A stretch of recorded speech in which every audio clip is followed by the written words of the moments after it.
That angry email from your boss this morning. What if I told you there was literally nothing there until your mind painted the whole story? And we're about to explore how you can see that happening in real time. Here's what we're uncovering today. When we're upset, we're actually reacting to something our mind has created, not what's actually there. Instead of seeing situations clearly, we're seeing our own mental projections, fears, judgments, and stories that we've layered over reality like a filter. Sarah opens her laptop to find an email from her manager. We need to talk. My office. 3 p.m. 9 words. That's it. But watch what happens next. Instantly, her stomach drops. The coffee she was enjoying suddenly tastes bitter. Her shoulders tighten. She's getting fired. She knows it. Her mind races through every mistake she's made. That report she submitted late last month.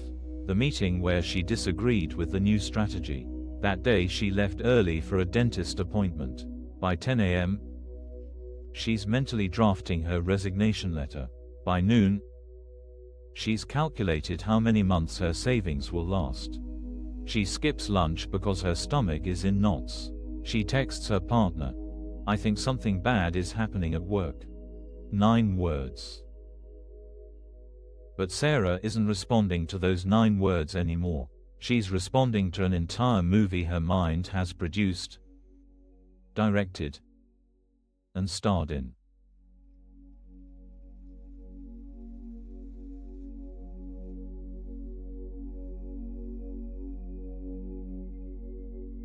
This is happening to us constantly. We read a text that says, "Can we talk?" And suddenly we're defending ourselves against accusations that haven't been made. We see our partner's neutral expression and create an entire argument about what they must be thinking.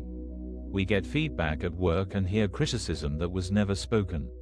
It's like walking around wearing tinted glasses that you've forgotten you put on. Everything looks a certain color, and you think that's just how the world is. You see threat everywhere because the lens is tinted with fear. You see rejection everywhere because the lens is tinted with self-doubt. But the tint isn't coming from outside, it's coming from the lens you're looking through. Back to Sarah. By 2:45 p.m., she's sitting outside her manager's office. Her hands are shaking. She's rehearsed 17 different ways to defend herself.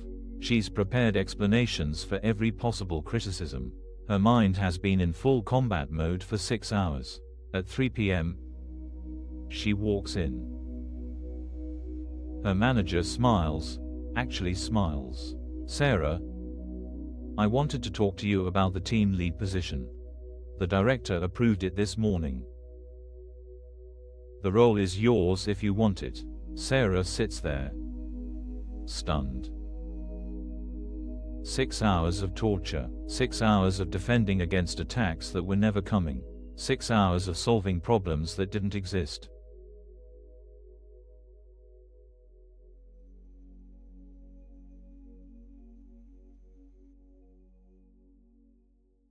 The strange thing is, even after Sarah realizes what happened, part of her mind wants to keep the story going. Well, maybe she's just softening me up before the bad news. Maybe this is a test. The mind that created the story doesn't want to let it go. But there's this moment, this split second, where Sarah can see it. She can see the gap between what actually happened, 9 neutral words, and what her mind created, 6 hours of catastrophe. In that moment, something shifts.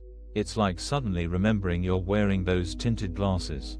For just a second, you can feel them on your face. You realize that the threatening world you've been seeing isn't actually threatening, it's just tinted to look that way. This isn't about positive thinking. It's not about pretending everything is fine when it isn't. It's about catching your mind in the act of adding interpretations, meanings, and stories that literally aren't there. That email didn't contain disappointment. Your mind added that. That text didn't carry anger, your mind painted it in. That silence wasn't rejection, your mind filled it with that meaning.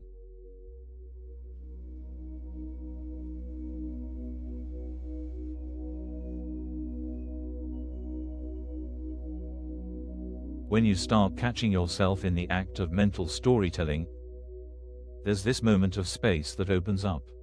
Suddenly you're not trapped in the reaction anymore. You realize you've been having an argument with your own thoughts, not with what's actually happening. Think about the last time you were upset. Really upset. Now look closer. Were you upset about what actually happened? Or were you upset about what your mind said it meant? Were you responding to facts, or to the story your mind was telling about those facts?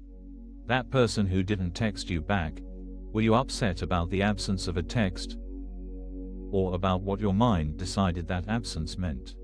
That feedback from your colleague, were you reacting to their actual words, or to what your mind translated those words into? The tinted glasses analogy goes deeper than we might think. Because once you start noticing you're wearing them, you realize you've been wearing different pairs for different situations. There's the pair that makes everything at work look like criticism. There's the pair that makes every relationship look like potential abandonment. There's the pair that makes every silence look like rejection.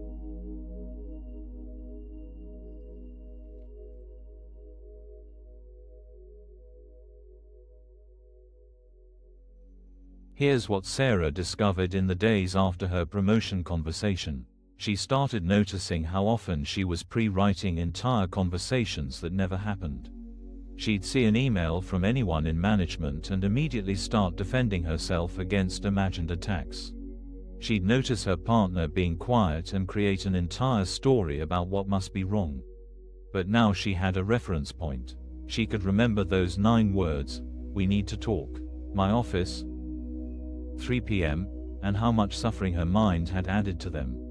She could remember the gap between what was actually there and what she had projected onto it. The relief isn't in forcing yourself to think positively. The relief comes from recognizing that you don't have to believe every story your mind tells. You don't have to defend against threats that aren't actually there. You don't have to solve problems that only exist in your mental projections. It's like that moment when you finally take off glasses you forgot you were wearing, and suddenly the world looks different. Not because the world changed, but because you stopped looking through a filter you didn't even know was there. The next time you feel that familiar drop in your stomach, that tightening in your chest, that rush of defensive thoughts, pause. Ask yourself, what's actually here? And what has my mind added? What are the facts? And what's the story I'm telling about those facts? You might be surprised how often you're upset about something that literally isn't there. And in that recognition, there's freedom.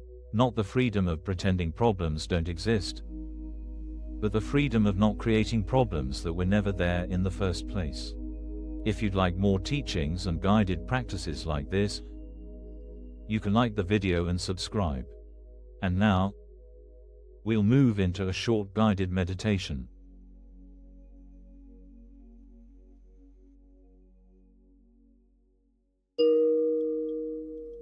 Let's find a comfortable position. Your body knows how to do this. Just let it settle. Take a natural breath. No need to change anything. Your breathing has been taking care of you all day. Notice your shoulders. They might be carrying stories from today. Stories about what things meant. Stories about what might happen. Just notice them there. You don't have to do anything with them. Feel your feet touching the ground. Right here.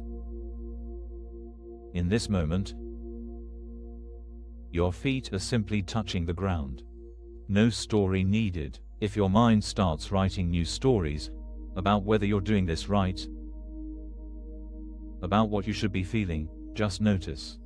That's what minds do. They write stories. Bring your attention to your chest. There might be tightness there from defending against things today, things that might not have even been there. Let your chest soften, just a little. Notice your hands. They might have been clenched today, ready to protect you from projected threats. Let them rest.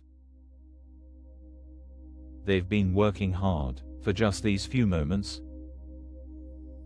You don't have to figure anything out. You don't have to defend against anything. You don't have to solve any problems. Right now, there's just breath. Just this body. Just this moment. If you notice your mind adding meaning to sounds around you, adding stories to sensations in your body, that's okay. You're just noticing the storyteller at work. Let yourself rest here, like taking off glasses you forgot you were wearing. The world might look different for a moment. Simpler. Quieter. There's nothing you need to protect against right now. Nothing you need to prepare for. Just this breath. Just this moment of being here. When you're ready, take a slightly deeper breath. Feel your feet again. Wiggle your fingers if that feels good. You can carry this recognition with you, the awareness that sometimes you might be wearing tinted glasses, and sometimes you can simply notice them. And rest. Thank you for being here and practicing together. If you'd like, you can find a free digital ACIM resource in the description. And if you want to mark the moment, a simple comment such as, "I am grateful," is welcome. Thank you for taking this time with us today. That space we just touched, where you could see the difference between what's actually here and the stories we add, that's always available to you. As you go back into your day, be gentle with yourself when you notice your mind creating problems that aren't there. It's what minds do. But now you know you don't have to believe every story. Take care.